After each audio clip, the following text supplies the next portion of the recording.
இப்போ நம்ம ட்ராக் எல்லாம் இருக்குது. ஒரு ரூட் எப்படி போடணும், நம்மளாக ஒரு ரூட்டு ஒரு நம்பருக்கு ஒரு வழி நம்பர் டைரியில் இருக்குது, அதை ரூட்டாக எப்படி மாற்றுறது அப்படின்னு பார்க்க போகிறோம். இதில் போய் இந்த ரூட் நேரில் ரூட்டை தட்டினீங்கன்னா இதில் உங்கள் ரூட்டு ஏதாவது முதல்ல இருந்ததுன்னா இதில் வரும்.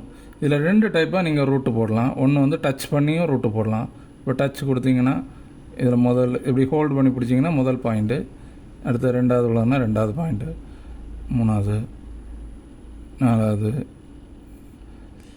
இப்படி எல்லாம் பாயிண்ட் வச்சு நீங்கள் டச் பண்ணியும் போடலாம். இப்படி போட்டுட்டு இதில் இங்கே வந்தீங்கன்னா அந்த ரூட்டில் அதில் சேவ்னு மாதிரி இருக்கும்.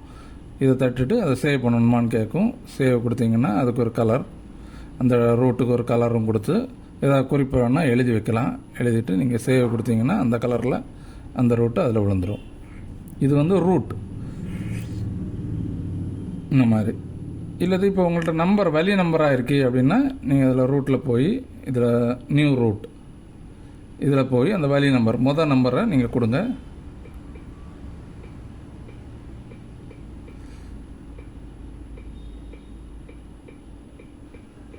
நம்பர் கொடுத்து அதை ஆட் கொடுங்க. இது நம்பர். 2வது எதை மாற்றணுமோ அதை மட்டும் மாற்றுங்க. 2வது நம்பர், அடுத்து 3வது நம்பர். இப்படி எல்லா நம்பரையும் நீங்கள் ஆட் பண்ணிவிட்டு ஃபைனலாக சேவ் ரூட்டு கொடுத்தீங்கன்னா அது கலர் கேட்கும். அந்த ரூட்டுக்கு ஒரு கலரும் கொடுத்து சேவ் கொடுத்தா அந்த ரூட்டு அந்த பொசிஷன் நம்பரில் அப்படியே விழுந்துடும்.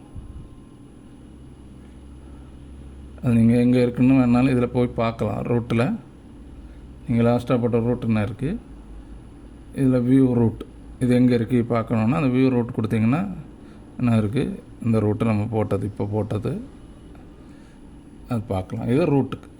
இந்த ரூட்டு வேண்டானாலும் நீங்கள் இதில் கொடுத்துட்டு டெலீட் கொடுத்து எஸ் கொடுத்தா அது அழிஞ்சு போயிடும்.